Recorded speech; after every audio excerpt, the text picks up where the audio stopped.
Moment of truth. Let's see if she fires up. Nothing. Oh man. How did this happen? This was an open net. The battery is on a trickle charger, all winters, stored indoors. All preparation to store was done. Tires were overinflated, top left unlatched, handbrake was down. The Miata should have fired up, but let's see what went wrong.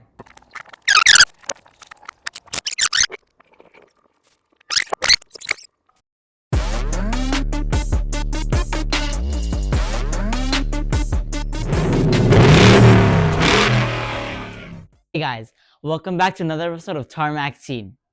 I've been waiting all winter for this. Today, the Miata comes out of hibernation. I love this car. It's my favorite car. I have a Miata hoodie. I have a Miata banner in the back. We're going to be taking it out, checking all the fluids, put it back in the battery, and hope it starts. I'm going to need some help though. So I have my boy, Phoenix, to help me out. And yeah, let's get this going. First things first, let's remove this car cover.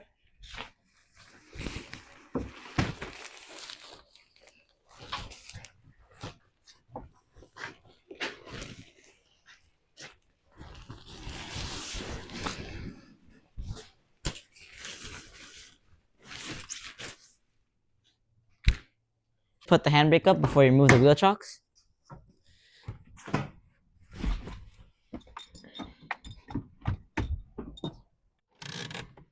Let's also get the top down.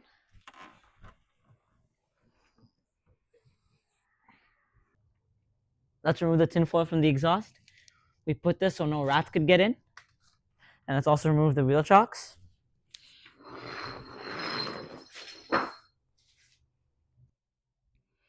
We should be good to push the car out. The car is so light, we don't need no protein shakes for this. Right, Phoenix? Let's go.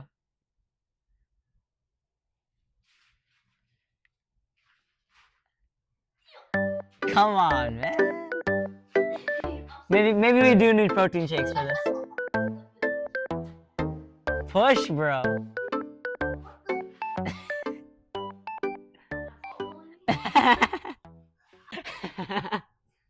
I had the handbrake up. Okay, let's try that again. The handbrake, Adam. Oh my god. We're keeping that too. Adam. Okay, go.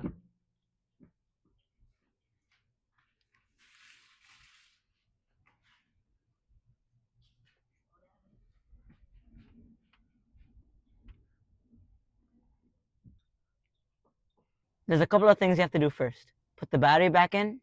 And check the fluids. Usually in cars, the battery's in the front. But with this car, it's all about 50-50 weight balance. So the battery's in the back.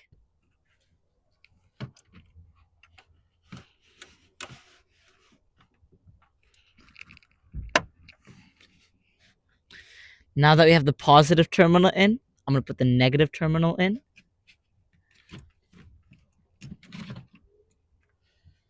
Hours after revealing to the world that she is super able.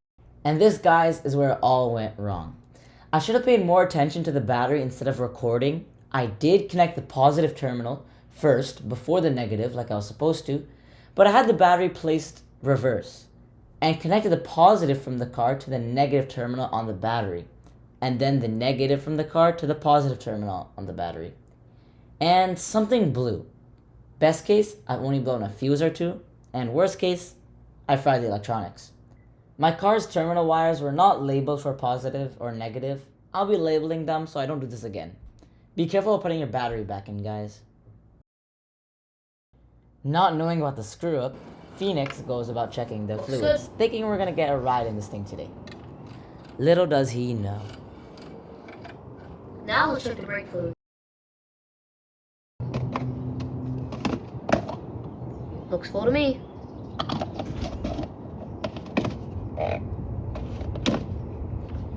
Now the coolant. Looks full.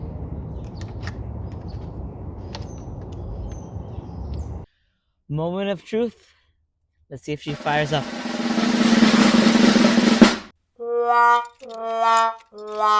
Nothing. Oh man.